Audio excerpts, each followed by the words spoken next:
So class 9th, today we are going to start the chapter gravitation. That is very interesting topic, and chapter gravitation.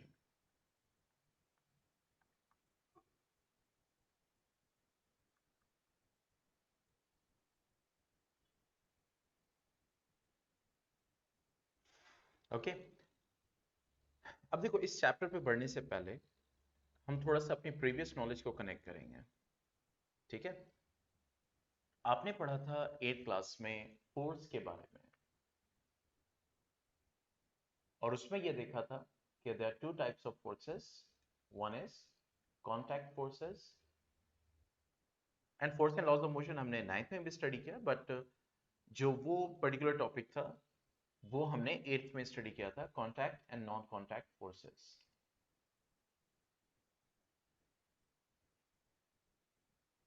ठीक है, contact forces मतलब वो होते हैं जिसमें contact जरूरी है। जैसे फॉर एग्जांपल कि अगर मुझे यहाँ पे ये ऑब्जेक्ट है, ठीक है, अब मैंने इसको बेंड किया, तो मैंने यहाँ पे क्या किया, इस ऑब्जेक्ट से मेरी उंगली ने कॉन्टैक्ट किया। देख रहे हैं ना, यानी इस जो ऑब्जेक्ट है इससे मेरी उंगली ने कांटेक्ट किया, तब जाके मैं फोर्स लगा पाया। ठीक है, तो ऐसा फोर्स क्या कहलाएगा, that is the contact force. और इस वक्त मैं कौन सा कांटेक्ट फोर्स लगा रहा हूं, दैट इज मस्कुलर फोर्स। ठीक है, मैं मस्कुलर फोर्स इसके ऊपर लगा रहा हूं। ठीक है, ताकि ये जो इसका लिड है वो क्या हो जाए, क्लोज हो जाए। क्लियर। इसी तरीके से फोर्सेस लगते हैं जिसमें कांटेक्ट, फिजिकल कांटेक्ट होना जरूरी नहीं है, वो दूर से ही फोर्स लगा सकते हैं, जैसे मैग्नेट्स। ठीक है, मैग्नेट्स को देखा है, या तो वो दूर से अट्रैक्ट भी कर सकता है या दूर से रिपल भी कर सकता है। क्लियर। तो यहां पे हमने contact and non contact forces के बारे में स्टडी किया था 8th में। तो उसी कैटेगरी में नॉन कॉन्टैक्ट फोर्सेस में एक और फोर्स आता है, दैट इज कॉल्ड ग्रेविटेशन। ठीक है, हाँ ये बात है, फोर्स लगाने के लिए हमें क्या चाहिए, इंटरैक्शन होना जरूरी है बॉडी का। बॉडी का इंटरैक्शन बेहद जरूरी है। ठीक है, बॉडी का इंटरैक्शन क्या है, बेहद जरूरी है। बॉडी इंटरैक्ट करनी चाहिए, ये नहीं कि एक एक तरफ है एक दूसरी तरफ है, नहीं।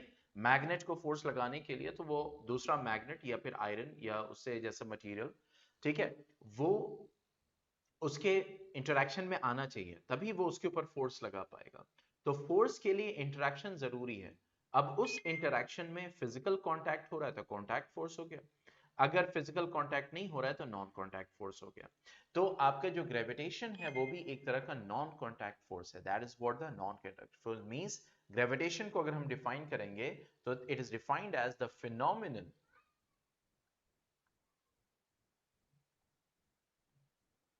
ठीक है, the phenomenon of attraction between, the phenomenon of attraction between any two objects,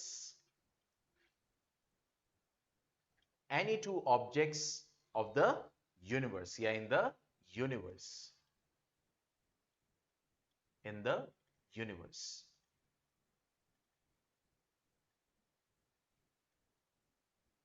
ठीक है, so the phenomenon of attraction between any two objects in the universe, यानी पूरे ब्रह्मांड में, पूरे यूनिवर्स में कोई भी दो ऑब्जेक्ट हैं, कोई भी दो, जैसे मैं इस वक्त लैपटॉप के पास हूं या अपने बुक के पास हूं, या फिर जो है यहाँ मोबाइल है, यहाँ पे पेन टैबलेट है, यहाँ पे कैमरा है, आप अपने पास हो, ठीक है, और आप जो है मुझसे इतना दूर हो, मैं आपसे इतना दूर हूं, ठीक है, सूरज मुझसे इतना दूर है, मतलब कोई भी ऑब्जेक्ट हो, चाहे जितना दूर हो चाहे जितना पास हो, वो एक दूसरे पे एक फोर्स यानी कि ऑफ अट्रैक्शन लगा रहे हैं। ठीक है, जिसके लिए कांटेक्ट होना जरूरी नहीं है। ठीक है, तो ऐसे फिनोमेनन ऑफ अट्रैक्शन को जो कि यूनिवर्स में किसी भी दो ऑब्जेक्ट के बीच में लग रहा हो, ऐसे कांटेक्ट फोर्सेस को हम क्या बोलते हैं, सॉरी नॉन कांटेक्ट फोर्सेस को हम क्या बोलते हैं, ग्रेविटेशन बोलते हैं। Is that clear. ठीक है, यानी कोई भी इस जमीन पे हो, जुपिटर पे हो, करोड़ों मील दूर हो हमसे, वो सब एक दूसरे पे क्या लगा रहे हैं, फोर्स लगा रहे हैं, और उस फोर्स को हम क्या बोलते हैं, ग्रेविटेशन बोलते हैं। पॉइंट क्लियर हुआ। हाँ भाई, तो इसका मतलब ये क्या है, this gravitational force is universal force, यानी ये जो ग्रेविटेशन फिनोमेना है यूनिवर्सल, यानी कि चाहे जितने बड़े से बड़ा ऑब्जेक्ट हो, चाहे छोटे से छोटा ऑब्जेक्ट हो, हर दो ऑब्जेक्ट के बीच में ये फोर्स लग रहा है। यानी इस वक्त मैं आपके ऊपर भी फोर्स लगा रहा हूं और आप मेरे ऊपर लगा रहे हो। मैं इस वक्त सूरज पे लगा रहा हूँ, सूरज मुझ पे लगा रहा है। इस वक्त मेरे सामने खाली चेयर्स है, मैं उन पे लगा रहा हूँ। किसी का माइक ऑन है? Riya, Riya put your mic of.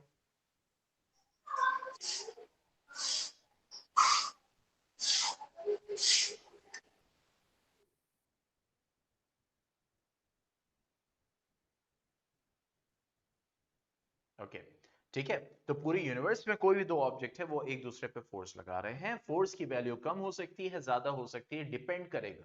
तो वो किस पे डिपेंड करेगा, मतलब ये जो ग्रेविटेशन है, ये जो ग्रेविटेशनल फोर्स लग रहा है, ठीक है, तो ये फोर्स किस पे डिपेंड करेगा वो हम देखेंगे। तो ये रिलेशन दिया था न्यूटन्स ने, तो हम ये स्टडी करेंगे Newton's universal law of gravitation, universal law of gravitation.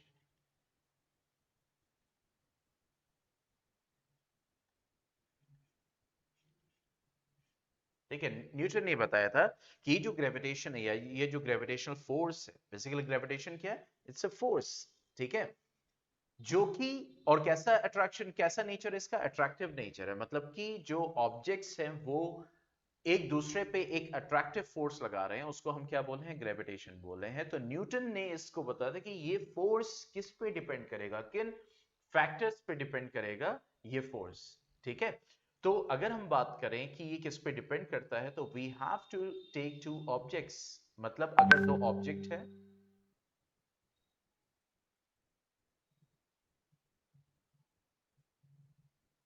Wait a second,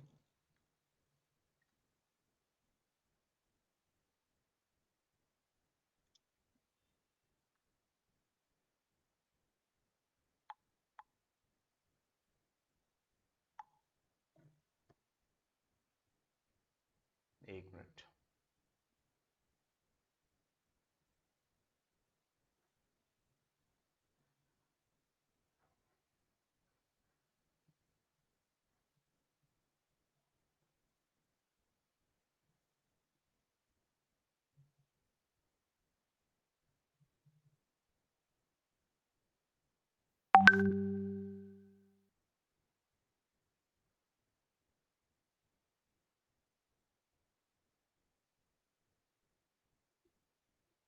ओहो,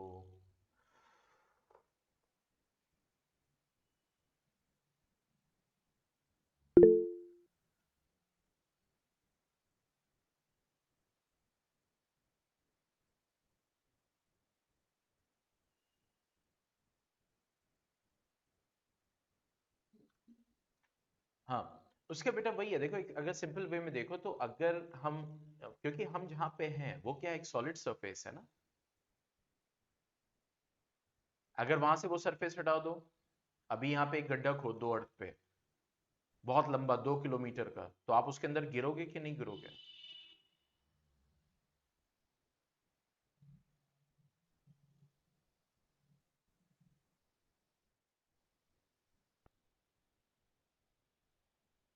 यस, ठीक है। तो यहाँ पे वही चीज है कि if that is attracting, okay, जैसे ये अर्थ है फॉर एग्जाम्पल, क्लियर, यहाँ पे एक आदमी है, यहाँ पे एक आदमी है, यहाँ पे एक आदमी है। तो बेसिकली हमको सीधा क्यों दिखता है, मतलब हर चीज हम, हालांकि ये भी होगा ना कि भाई फॉर एग्जांपल अगर यहाँ पे कोई आदमी है, ऐसा है, तो दूसरी तरफ अगर आदमी एक नॉर्थ पोल पे और एक साउथ पोल पे हो, तो एक ही वक्त में एक जो है अर्थ का, मतलब उसका सर इस डायरेक्शन में होगा और एक जो होगा उसका सर इस डायरेक्शन में होगा, लेकिन इस वाले को क्यों नहीं पता चलता कि वो उल्टा लटका हुआ है, बिकॉज ऑफ द ग्रेविटी।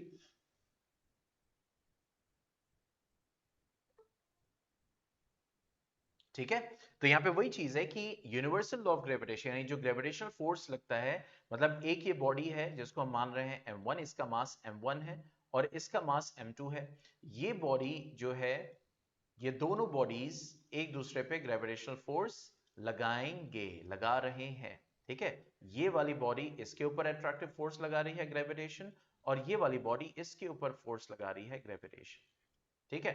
और ये दोनों बॉडीज एक दूसरे से, ठीक है, ये दोनों बॉडीज जो है वो एक दूसरे से कितने डिस्टेंस पे है, दैट इज आर, ठीक है, आर डिस्टेंस पे। अभी हमने स्टार्ट किया, डोंट वरी, ठीक है। जो अभी ज्वाइन कर रहे हैं बस ये समझिए स्टार्टिंग है, और जो पोर्शन लीव किया हुआ है वो लिंक नहीं गई थी, वो शेड्यूल थी बट वो नहीं हो पाई, कभी कभी ऐसा हो जाता है। तो वो जो थोड़ा सा मैंने इंट्रोडक्शन दिया है वो रिकॉर्डेड लेक्चर में आप देख लीजिएगा। अभी हमने स्टार्ट किया, that is a universal law of gravitation, ठीक है। तो ये जो ग्रेविटेशन है वो ग्रेविटेशनल फोर्स हर दो बॉडी, पूरे यूनिवर्स में हर दो बॉडी, चाहे जितनी बड़ी से बड़ी हो, चाहे जितनी छोटी से छोटी हो, चाहे जितने करीब हो, चाहे जितनी दूर हो, हर दो बॉडी एक दूसरे पे ये फोर्स ऑफ अट्रैक्शन लगाता है, जिसको हम बोलते हैं ग्रेविटेशन या फिर ग्रेविटेशनल फोर्स, ठीक है। तो यहां पे हम डिस्कस करें कि ये फोर्स किस पे डिपेंड करेगा। तो यहां पे दो बॉडीज हैं, एक का मास m1 है, एक का मास m2 है, और ये दोनों मासेस r डिस्टेंस पे रखे हुए हैं। तो न्यूटन ने ये बताया कि ये जो ग्रेविटेशनल फोर्स है, ये जो ग्रेविटेशनल फोर्स है वो डायरेक्टली प्रोपोर्शनल होता है product of the two masses. किसके प्रोपोर्शनल होता है? Directly product of the two masses, मतलब इन दो बॉडीज के मासेस का प्रोडक्ट किया जाए, और जितना ये प्रोडक्ट की वैल्यू बढ़ेगी उतना फोर्स बढ़ेगा। जैसे अगर एक ग्रेविटेशनल फोर्स अर्थ और मून के बीच में देखा जाए, तो अर्थ का भी मास बहुत ज्यादा होता है, मून का भी मास बहुत ज्यादा होता है। दोनों को जब प्रोडक्ट करोगे, मल्टीप्लाई करोगे, तो वैल्यू एक बड़ी आएगी, इसीलिए ग्रेविटेशनल फोर्स ज्यादा लगता है। समझ रहे हैं?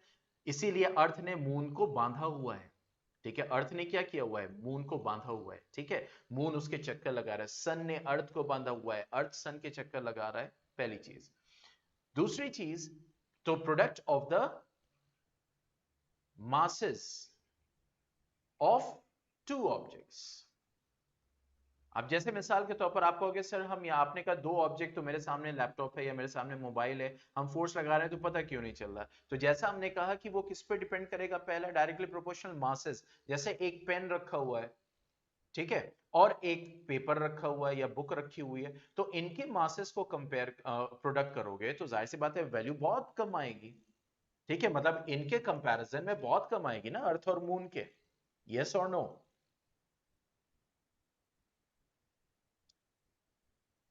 ठीक है। तो जितना प्रोडक्ट ऑफ मासेस कम होता चला जाएगा, वैल्यू कम होती जाएगी, ग्रेविटेशनल फोर्स उतना कम होता चला जाएगा। फोर्स लग रहा है लेकिन फोर्स की वैल्यू बहुत कम होगी, जिससे हमें कुछ पता नहीं चल रहा है, ठीक है, उसका इफेक्ट हमें दिखाई नहीं दे रहा है। Is that clear? दूसरा, न्यूटन ने यह बताया कि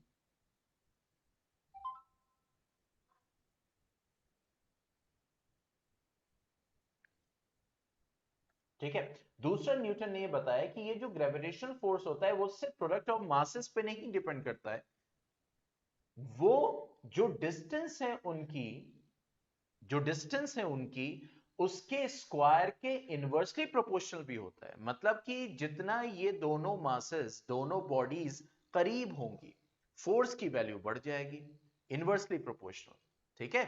तो ये प्रोडक्ट ऑफ मासेस के डायरेक्टली प्रोपोर्शनल होते हैं, लेकिन डिस्टेंस के इनवर्सली प्रोपोर्शनल होंगे। जैसे ऐसे समझो वाईफाई लगा होता है, ठीक है, तो वाईफाई एंटीना से आप जितना दूर होते चले जाओगे उतना सिग्नल वीक होता चला जाता है ना।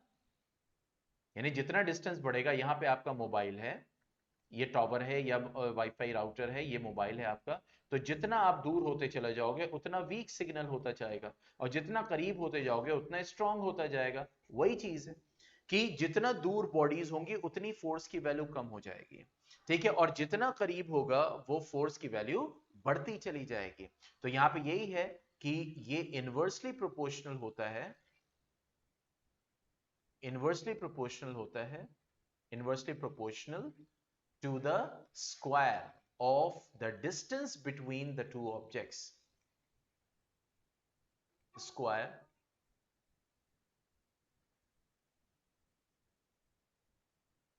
square of the distance between two objects, ठीक है, तो यहां से ये पता चला कि हाँ, अक्सर बच्चे गलती करते हैं, कोई पूछता है कि भाई फोर्स ऑफ ग्रेविटेशन जो है किस पे डिपेंड करता है, कहते हैं रेडियस पे या फिर डिस्टेंस पे या मास पे। नहीं, आपको सिर्फ इतना नहीं बोलना है, आपको क्या बोलना है, the gravitational force depends on the product of the two masses and the square of the distance between the two objects. समझ रहे हैं, ये बोलना है, सिर्फ डिस्टेंस नहीं बोलना है, स्क्वायर ऑफ द डिस्टेंस। अब वो पूछेंगे कैसा रिलेशन होता है, तो आप कहोगे कि product of the two masses के डायरेक्टली प्रोपोर्शनल होता है और स्क्वायर ऑफ द डिस्टेंस के इनवर्सली प्रोपोर्शनल होता है। पॉइंट क्लियर हुआ यहां पे मेरे प्यारे बच्चों? पॉइंट क्लियर हुआ? तो सिर्फ मास नहीं बोलना है, सिर्फ डिस्टेंस नहीं बोलना है, आपको क्या बोलना है, gravitational force is directly proportional to the product of the masses of the two objects और इनवर्सली प्रोपोर्शनल टू द,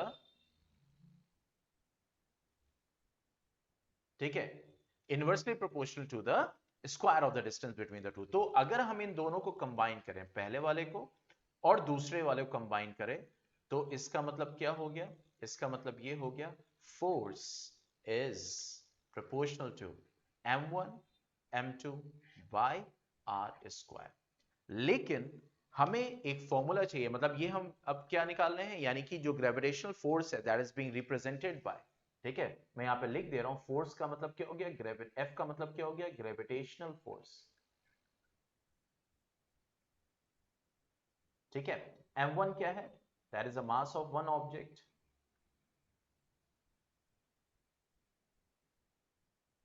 ठीक है, m2 क्या है, mass of another object,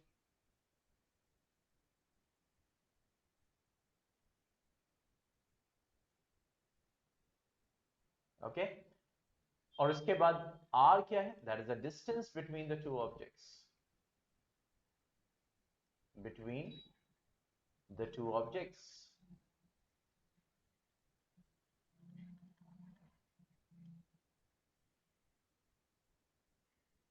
okay, तो यहां पे हमें ये प्रोपोर्शनल साइन है, क्योंकि हमें एक फॉर्मूला चाहिए कि अगर मुझे दिया जाए फोर्स कैलकुलेट करने के लिए, तो फिर हम कैसे निकालें, क्योंकि यहां पे हमें क्या चाहिए, हमें फोर्स निकालने के लिए यहां पे इक्वल साइन चाहिए। तो देखो, प्रोपोर्शनल साइन की जगह इक्वल साइन लगाने के लिए हमें यहां पे एक कांस्टेंट से मल्टीप्लाई करना पड़ेगा, और वो कांस्टेंट यहां पे होता है कैपिटल जी। अभी इसके बारे में बताएंगे जी, सब कुछ बताएंगे जी, ठीक है। तो F का क्या फॉर्मूला हो गया, that is G m1 m2 by R square, G m1 m2 by R square.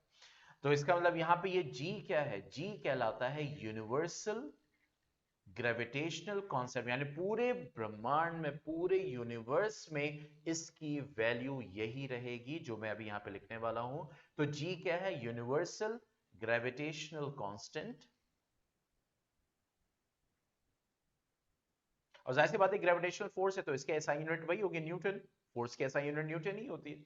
Gravitational constant F की बात कर रहा हूं यहां पे, G क्या है, यूनिवर्सल ग्रेविटेशनल कांस्टेंट, और इसकी वैल्यू होती है 6.67 into 10 to the power minus 11 newton metre square पर केजी स्क्वायर।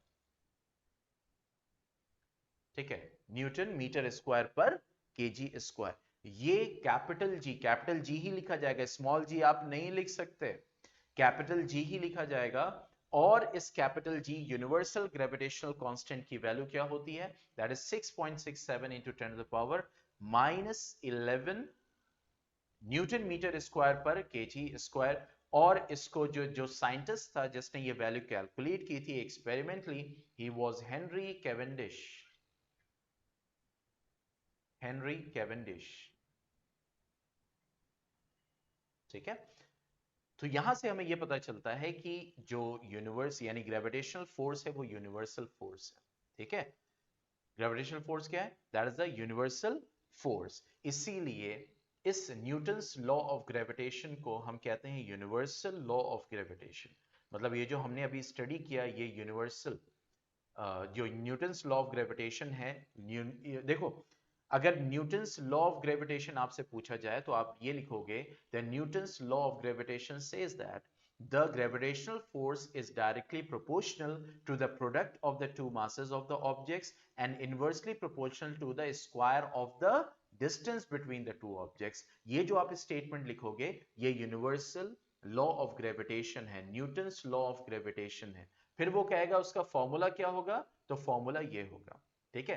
तो न्यूटन्स लॉ ऑफ ग्रेविटेशन को हम यूनिवर्सल लॉ ऑफ ग्रेविटेशन भी कहते हैं, क्योंकि यूनिवर्स में हर दो ऑब्जेक्ट पे अप्लाई हो। Newton's law of gravitation that is universal law of gravitation, universal law of gravitation.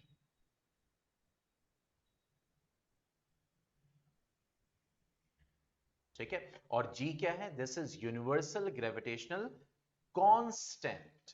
अक्सर बच्चे एक नंबर में स्कूल में क्वेश्चन आता है तब भी गलत कर देते हैं, क्योंकि वो पूछता है क्या यूनिवर्सल ग्रेविटेशनल कांस्टेंट, तो आप यूनिवर्सल लॉ ऑफ ग्रेविटेशन लिख के आ जाते हो। ठीक है, तो क्योंकि सुनने में एक जैसा लगता है तो ये गलती कर देते हैं कुछ बच्चे, तो आपको एकदम डिफरेंशिएट अपने आप को रखना है और इसकी वैल्यू जो है वो याद रखनी है। ठीक है, ओके। क्या जी, कैपिटल जी की वैल्यू चेंज होगी? नो, क्योंकि यूनिवर्सल ग्रेविटेशनल कांस्टेंट है। कहीं भी जमीन आसमान कहीं भी हो, हर जगह इस जी की वैल्यू क्या रहेगी, सेम रहेगी। तो ग्रेविटेशनल फोर्स की वैल्यू चेंज करेगी, इसकी एफ की वैल्यू चेंज कर सकती है, क्योंकि एफ डिपेंड करता है आपके प्रोडक्ट ऑफ द मासेस पे और the distance between the objects पे। यहां तक कोई कंफ्यूजन किसी को, कोई दिमाग में सवाल, कोई question?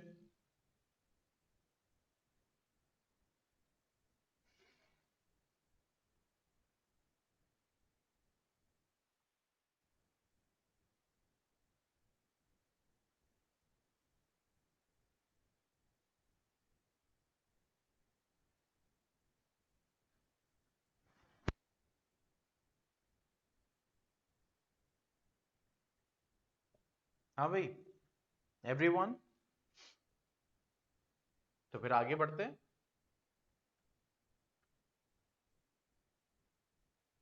Now coming to the next topic, and that is importance of universal law of gravitation.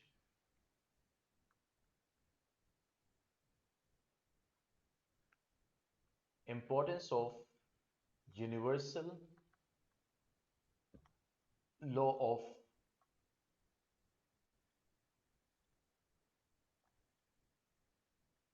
gravitation. What is the importance? ठीक है, तो importance of universal law of gravitation की अगर हम बात करें तो there are various various various importance आपके आसपास ही टहल रही है, उसी को आपको रिकॉग्नाइज करना है।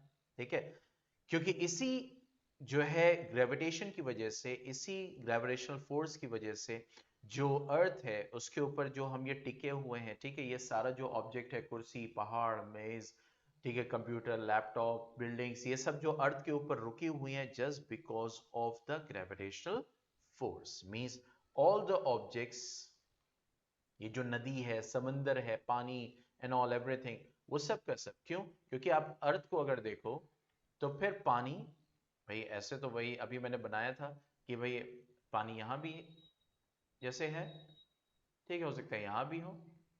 तो अगर हम देखें तो ये खुला यूनिवर्स है ना, अगर हम यहां से देखें तो ये मुझे अप दिखाई दे रहा है और ये डाउन दिखाई दे रहा है। ठीक है, तो अकॉर्डिंग टू दिस ये पानी तो गिर जाना चाहिए, लेकिन क्यों नहीं गिर जा रहा है? क्यों? बिकॉज कि जो ग्रेविटी है वो इस पानी को बांधे हुए है। ठीक है, ग्रेविटेशनल फोर्स जो इस पानी को बांधे हुए है। ठीक है, so all the gravitational force means all the objects are stick to earth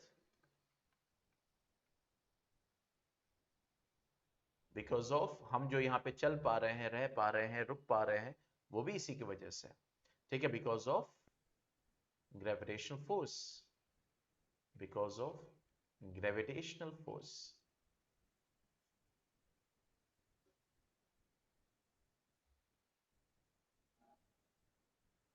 ठीक है, सेकेंड अगर हम बात करें कि जितने भी ये प्लैनेट्स हैं, जितने भी सैटेलाइट्स हैं, ठीक है, तो वो सब के सब means all the planets, satellites are bound to another celestial object, मतलब चाहे वो सन हो, चाहे कोई दूसरा स्टार हो, ठीक है, another celestial object. Celestial object मतलब जो ब्रह्मांड में, जो ये अर्थ है, सन है, ये सब सेलेस्टियल ऑब्जेक्ट कहलाते हैं। मेटियोर्स, मेटेओराइट्स, ये सब सेलेस्टियल ऑब्जेक्ट्स कहलाते हैं, ठीक है। Celestial objects are bound to another celestial objects due to this force, due to gravitation, due to gravitational force। अभी ग्रेविटेशनल फोर्स और ग्रेविटेशन में क्या फर्क है मैं भी आपको बताता हूं, ठीक है, तो वो भी आपका क्लियर हो जाएगा क्या है। ठीक है, जो एटमॉस्फेयर है, ये जो एटमॉस्फेयर है जिसमें हम रह रहे हैं, जिसके अंडर में रह रहे हैं, ये जो ब्लैंकेट हमारे चारों तरफ है, अर्थ के चारों तरफ है, जिसमें बहुत ही इंपॉर्टेंट गैसेस हैं, ठीक है, ये जो एटमॉस्फेयर है, it is bound to earth because of this force, और जो कि बहुत जरूरी है।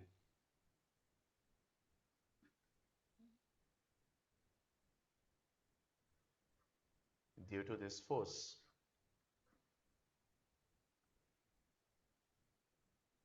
ठीक है। अब यहां पे एक चीज मैं डिस्कस करूंगा कि जैसे ये एटमॉस्फेयर है, क्लियर। अब एटमॉस्फेयर में जो मॉलिक्यूल्स आपको ऑक्सीजन, नाइट्रोजन एंड ऑल ये सारी चीजें टहल रही हैं, वो क्यों यहाँ पे बंधी हुई हैं? Why? Because of the gravity, ठीक है, because of the gravitational force, ठीक है। तो यही होता है अगर हम मून की बात करें, ठीक है, तो मून पे एटमॉस्फेयर क्यों नहीं होता? उसकी वजह यही है क्योंकि मून का जो ग्रेविटेशन होता है, ग्रेविटेशनल फोर्स होता है, वो बहुत ही कम होता है। तो जिससे होता क्या है कि ये जो इसके मॉलिक्यूल्स हैं, ठीक है, एटमॉस्फेयर के, वो जैसे मिसाल के तौर पर कि मैं अभी कोई जैसे कोई कोई भी है, कोई स्टूडेंट है, मैं उसको बहुत टाइट पकड़ूं, तो क्या वो भाग सकता है?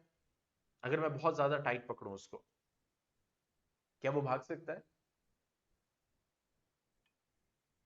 ठीक है, लेकिन अगर मैं जितना उसको लूज पकड़ूंगा तो वो रन कर सकता है।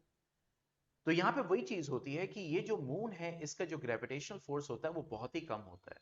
तो ये जो पार्टिकल्स हैं, जो एयर के पार्टिकल्स वहां पे होते हैं, ये मूव कर रहे होते हैं, और ये मूव करते हैं, और इतनी एनर्जी इनके पास होती है कि ये जो फोर्स मून लगा रहा होता है, अट्रैक्टिव फोर्स, इसको ओवरकम कर जाते हैं। जैसे मान लो, मैं एक छोटे से मिसाल दे रहा हूं कि मान लो मून 10 न्यूटन लगा रहा है, ठीक है, तो ये 10 न्यूटन से ज्यादा ऑपोजिट फोर्स लगा रहे हैं, क्योंकि इनका जो मूवमेंट है, इतनी कम ग्रेविटी है कि वो उसको होल्ड ही नहीं कर पा रहा है। तो ये जो एटमॉस्फेयर के मॉलिक्यूल्स होते हैं, वो सब के सब मून के ग्रेविटेशनल बाउंड्री से वो निकल जाते हैं। इसीलिए मून के ऊपर कोई भी एटमॉस्फेयर नहीं मिलता। पॉइंट क्लियर हो गया? पॉइंट क्लियर हो गया कि मून पे एटमॉस्फेयर क्यों नहीं है? क्योंकि मून का जो ग्रेविटेशनल फोर्स है वो बहुत कम है। इसी वजह से जो उसका जो एटमॉस्फेयर के मॉलिक्यूल्स होते हैं, वो उस फोर्स को ओवरकम कर जाते हैं और वो बाहर निकल जाते हैं, क्योंकि मून का ग्रेविटेशनल फोर्स इतना नहीं होता है कि वो उसको बाइंड कर सके। ठीक है, इसीलिए जो आपके जो एस्ट्रोनॉट्स होते हैं, अभी हम पढ़ेंगे आगे ये सारी चीजें कि कितना होता है, दैट इज 1/6, ठीक है। तो जो एस्ट्रोनॉट्स होते हैं, पता है, वो बहुत ही हैवी सूट्स इसीलिए पहनते हैं, क्योंकि जो हम, जैसे मैं इस वक्त हूँ T shirt and all everything पहन के, अगर मून पे चला जाऊं तो मैं जो है वो उड़ने लगूंगा वहां पे। तो एस्ट्रोनॉट्स जो होते हैं इसीलिए बहुत ही हैवी सूट्स पहनते हैं। क्यों फर्क पड़ता है मास से, वो हमें आगे पता चलेगा, ठीक है। इसी वजह से अगर वो मून पे लैंड करें, तो चूंकि ग्रेविटेशनल फोर्स इतना कम होता है, तो हैवी सूट होगा, तो इस वजह से वो वहां पे क्या रहेंगे, टिके रहेंगे।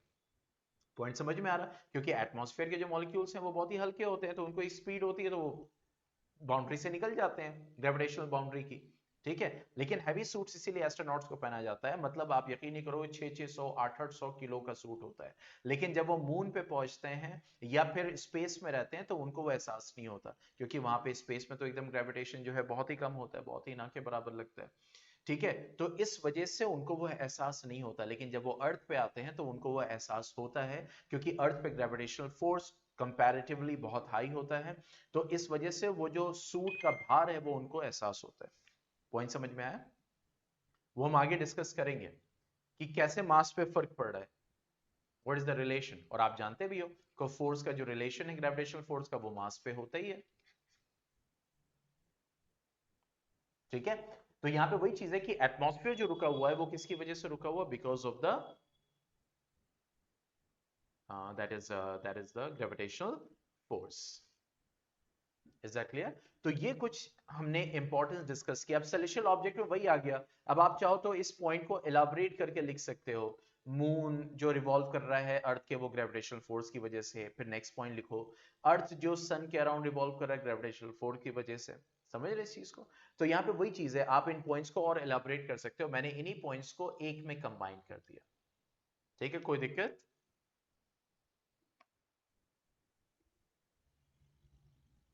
किसी को कोई डाउट, किसी का कोई क्वेश्चन?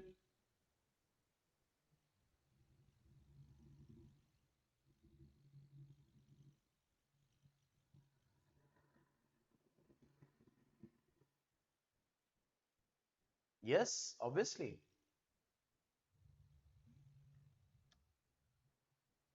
ऑब्वियसली आपको पता है सन का जो सरफेस है, मतलब कि जो उसका कोर आप कह सकते हो, वो हार्ड होता है। सन पे भी आपको पहाड़ वहाड़ मिलते हैं। वो तो वहां पे इतनी गैस है हाइड्रोजन, जो कि न्यूक्लियर फ्यूजन की वजह से, जो आप 10th में पढ़ोगे सोर्सेज ऑफ एनर्जी में, जो इस सेशन जो है वो हटा दिया गया है, हालांकि मैं बच्चों को 10th में पढ़ाऊंगा। ठीक है, तो यहाँ पे वही चीज है कि वो जो आपका न्यूक्लियर फ्यूजन की वजह से वो जो हाइड्रोजन है वो इतना ज्यादा मींस जब वो हीलियम में कन्वर्ट होता है। अभी अभी तो वही चीज बताई मैंने बेटा। अच्छा, देखो मून पे इसलिए नहीं पाया जाता है क्योंकि मून का ग्रेविटेशनल फोर्स बहुत कम होता है। तो जिसकी वजह से वो जो एटमॉस्फेयर के पार्टिकल्स हैं, एटमॉस्फेयर के जो मॉलिक्यूल्स हैं, वो उनको बाइंड नहीं कर पाता, वो उस फोर्स को ओवरकम कर जाते हैं और वो निकल जाते हैं। तो वहां पे कोई एटमॉस्फेयर मिलता ही नहीं है। जैसे इस वक्त एटमॉस्फेयर आपके आसपास है और वहां पे ऑक्सीजन है, नाइट्रोजन है, ये सारी चीजें हैं। अर्थ की ग्रेविटी बहुत कम हो जाए तो फिर क्या होगा, ये ऑक्सीजन निकल जाएगा अर्थ की ग्रेविटी से। ठीक है, वो मिलेगा ही नहीं। वो सारे मॉलिक्यूल ऑक्सीजन ऑक्सीजन सब स्पेस में चले जाएंगे। क्लियर? अच्छा, एक और चीज यहां पे मैं आपको बता दूं, what is the difference between gravitational force and gravity?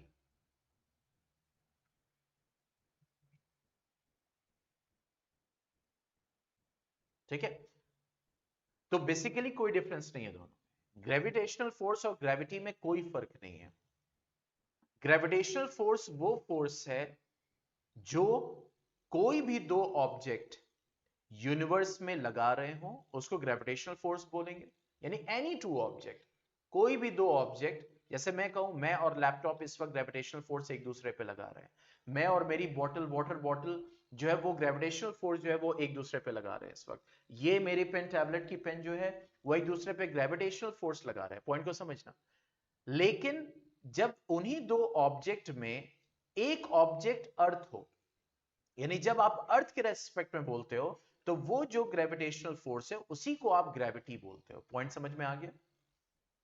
यानी जब आप ग्रेविटेशनल फोर्स अर्थ और किसी और ऑब्जेक्ट के बीच में जब आप समझते हैं, डिस्कस करते हैं, तो उसी ग्रेविटेशनल फोर्स को आप ग्रेविटी बोलते हो।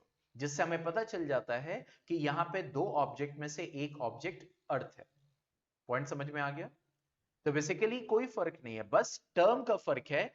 उस चीज को डिफरेंशिएट करने के लिए कि दोनों मासेस, दोनों ऑब्जेक्ट्स में एक ऑब्जेक्ट अगर अर्थ है, तो उस ग्रेविटेशनल फोर्स को हम फर्क समझने के लिए साइंटिस्ट ने क्या बोल दिया, उसको ग्रेविटी बोल दिया। हालांकि है वो ग्रेविटेशनल फोर्स ही। पॉइंट समझ में आया?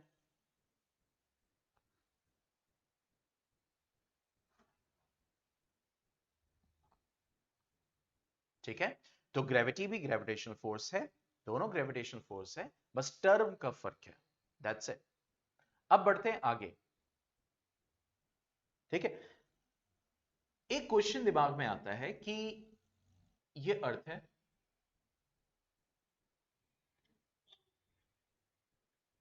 ठीक है, और ये पेड़ है।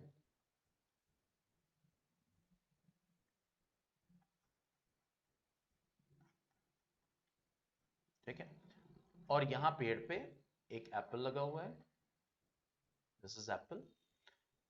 अब हमने अभी पढ़ा कि ये जो एप्पल है और ये जो अर्थ है, ये एक दूसरे पे ग्रेविटेशनल फोर्स लगा रहे हैं।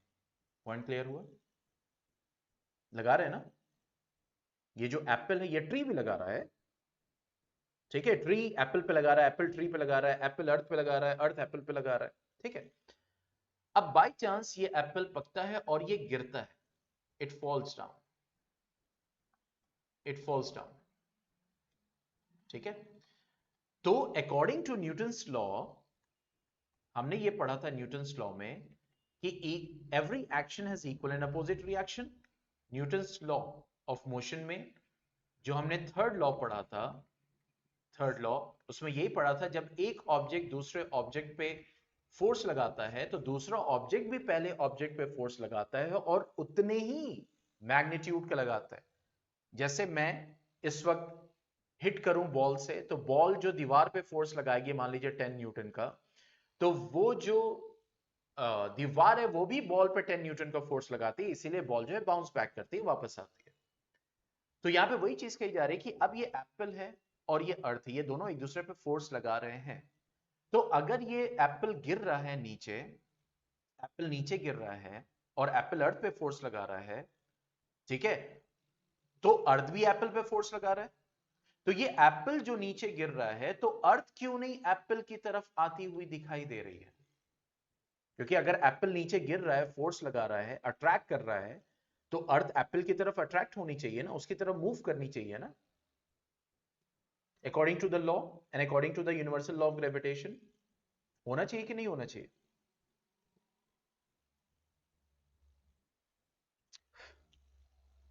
हाँ भाई, पॉइंट समझ में आ रहा है? जैसे कोई दो ऑब्जेक्ट है, न्यूटन्स लॉ ऑफ ग्रेविटेशन क्या कहता है, ये दोनों ऑब्जेक्ट एक दूसरे पे फोर्स लगा रहा है, गुड। न्यूटन्स थर्ड लॉ क्या कहता है, एक ऑब्जेक्ट जब दूसरे पे फोर्स लगाता है तो पहला भी दूसरा भी पहले पे लगाता है। तो अब ये जब एप्पल गिरा, ये एप्पल जो है गिरा है, तो जाहिर सी बात है ये अर्थ पे फोर्स लगा रहा है, तो एप्पल गिरता हुआ दिखाई दे रहा है। तो जब एप्पल अर्थ यानी कि पे गिर रहा है, तो अर्थ एप्पल पे फोर्स लगा रही, तभी तो एप्पल नीचे आ रहा है। भाई ये एप्पल नीचे क्यों गिर रहा है? Why it is falling down? Because of gravity ना, ग्रेविटी की वजह से ही तो एप्पल नीचे दिख रहा है गिरता हुआ। कोई भी ऑब्जेक्ट, ये मैंने कपड़ा पकड़ा, अब ये कपड़ा नीचे क्यों जा रहा है? नीचे ही क्यों जा रहा है? व्हाई? आंसर दो। मैंने ये पकड़ा यूं,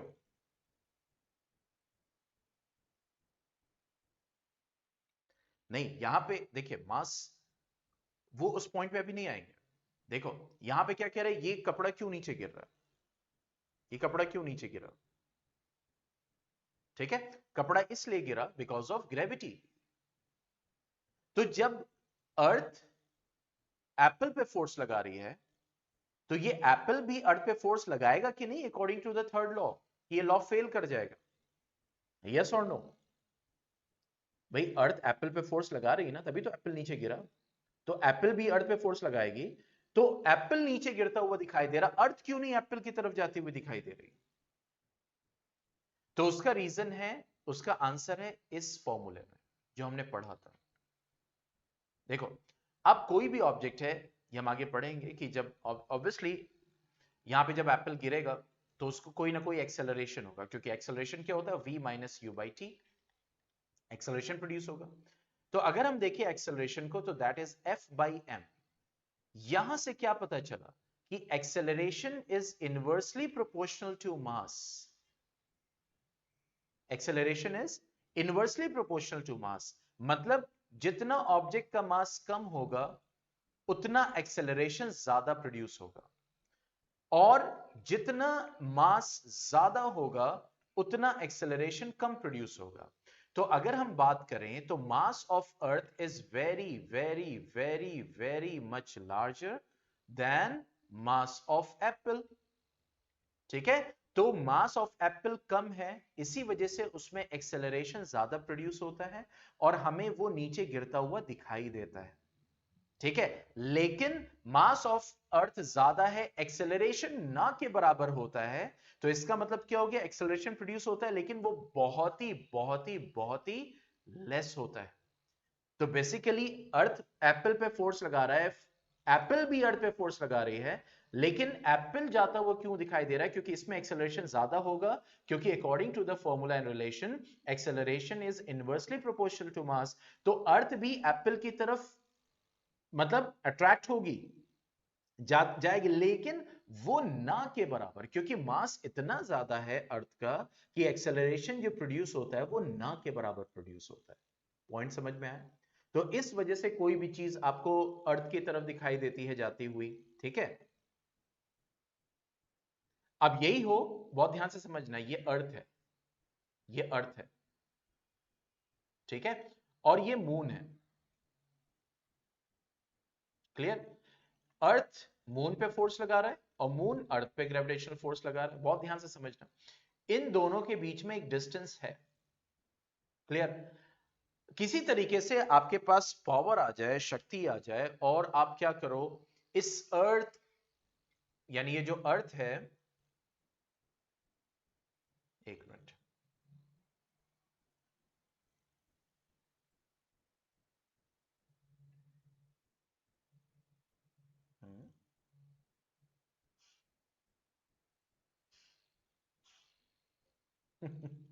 ये क्या हुआ, ये तो शक्ति आ गई, अपार शक्ति आ गई।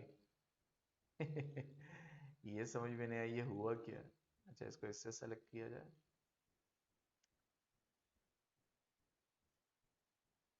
ये अपने आप बन गया, वाह। चलो बहरहाल इसको इग्नोर करते हैं, ऑटोमेटिकली बन के अपने आप रेडी हो गया है, ठीक है। तो मान लो कि अर्थ है ये, ठीक है, और मून को आप यहां लेते आओ और करीब, यानी डिस्टेंस कम कर दो, डिस्टेंस कम कर दो, यानी आर डैश जो है वो कम हो जाएगा आर से, यानी यहां से लेकर यहां तक क्या था, आर। तो जैसे ही डिस्टेंस कम करोगे ग्रेविटेशनल फोर्स बढ़ जाएगा ना, ठीक है। तो अगर ये मून बाई चांस किसी तरीके से अर्थ के करीब आ गए, या अर्थ सन के करीब चला गया, या दूसरे प्लैनेट अर्थ के करीब आ गए, तो तबाही मच जाएगी, क्योंकि ग्रेविटेशनल फोर्स की वैल्यू बढ़ जाएगी। और जब ग्रेविटेशनल फोर्स की वैल्यू बढ़ जाएगी, तो वही होगा क्या, कि जो है नेचुरल कैलेमिटीज एंड ऑल, ये सारी चीजें होना शुरू हो जाएगी। देखो, वो देखा होगा ना, टाइड आप जानते हो ना, इसीलिए ऐसे सिचुएशंस आती हैं जिसमें जनरली जो मून होता है वो वो क्या होता है, वो अर्थ के थोड़ा सा करीब आ जाता है, ठीक है। तो इसीलिए जब वो करीब आ जाता है उस वक्त हाई टाइड होती है, यानी जो पानी होता है समंदर का वो और ऊंचा जाता है। जो टाइड्स होती हैं वो किसकी वजह से होती है, जो समंदर में टाइड्स होती हैं, जो लहरें आती हैं, वो किसकी वजह से होती है, that is a gravitational force between moon and earth की वजह से होती है, ठीक है। तो टाइड जो होती है लो भी होती है, मतलब नॉर्मल सिचुएशन में, लेकिन जब वो सिचुएशन, क्योंकि अर्थ पूरा गोल नहीं है ना, ठीक है, मतलब इट्स इलिप्टिकल, समझ रहे हैं, और जो ऑर्बिट है वो पूरी गोल थोड़ी होती है जिसमें मून चक्कर लगाता है, एकदम गोल सर्कुलर नहीं, इट्स इलिप्टिकल।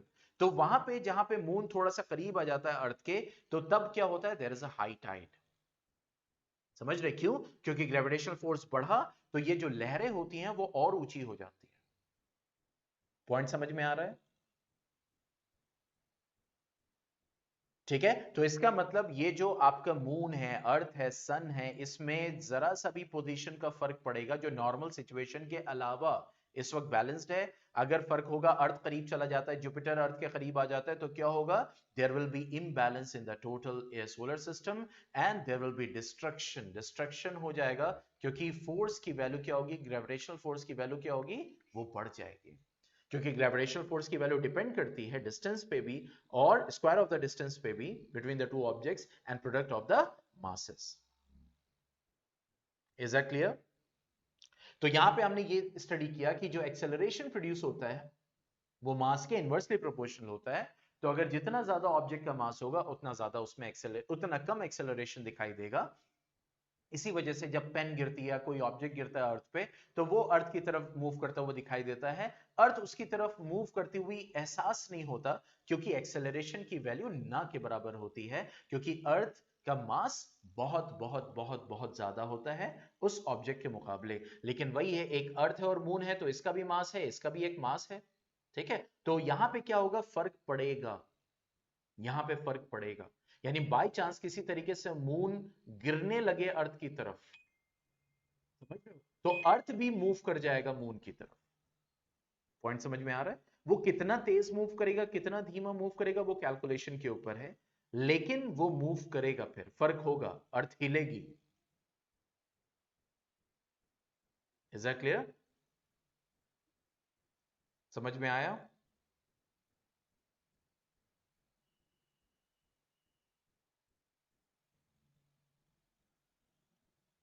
यस बच्चों।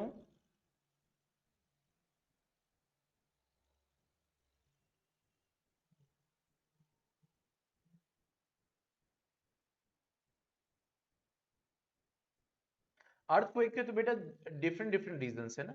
हाँ, जैसे मिसाल के तौर पर कि अर्थक्वेक क्या है, कोई अगर मान लीजिए वॉल्केनिक इरप्शन हुआ तब भी अर्थक्वेक आ जाता है। वॉल्केनिक इरप्शन की वजह से भी, कहीं आसपास वॉल्केनो है तो उसकी वजह से भी अर्थक्वेक आ जाता है। ठीक है, टेक्टोनिक प्लेट्स के मूवमेंट की वजह से अर्थक्वेक आ जाता है।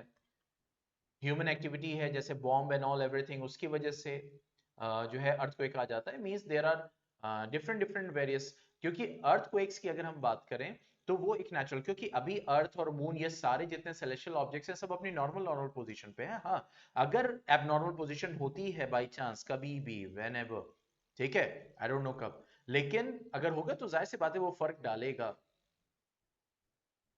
ठीक है, अर्थक्वेक आएगा, जलजला आएगा। मान लीजिए मून करीब आ जाता है, एकदम करीब आ जाता है अर्थ के, सन करीब आ जाता है, या अर्थ चला जाता है किसी और प्लैनेट के करीब पे, या फिर कोई अर्थ के आसपास से कोई जैसे मान लीजिए कोई एस्टेरॉइड है वो क्रॉस करता है, इतना कि बहुत ही क्लोज विसिनिटी से जाए, तो वो अर्थ के ऊपर डिस्ट्रक्शन कॉज करेगा, जलजला आएगा। ठीक है, अर्थ हिलेगी। पॉइंट समझ में आ रहा है? होता है ना कि कभी कभी न्यूज आती है एस्टेरॉइड क्रॉस करेगा। ठीक है, तो अगर ये अर्थ की विसिनिटी बहुत करीब से क्रॉस करेगा तो ये अर्थ पे फर्क डालेगा, यहाँ के लोगों पे, यहाँ पे, यहाँ की एक्टिविटीज पे फर्क डालेगा।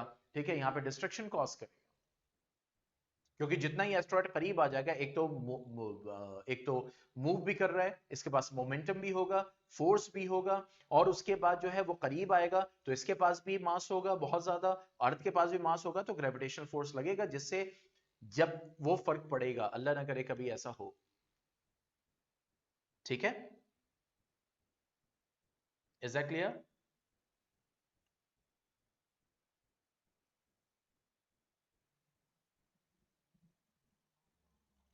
ठीक है, तो आज इतना ही रखते हैं, और फिर नेक्स्ट क्लास जो साइंस की होगी उसमें इसके आगे बढ़ेंगे, ग्रेविटेशन को लेंगे, और जो है कल अब मैथमेटिक्स हमारा जो है कोरिलेटरल वो चल रहा था, उसको फिर आगे जो है कंटिन्यू करेंगे। Don't leave the meeting, let me take the attendance first.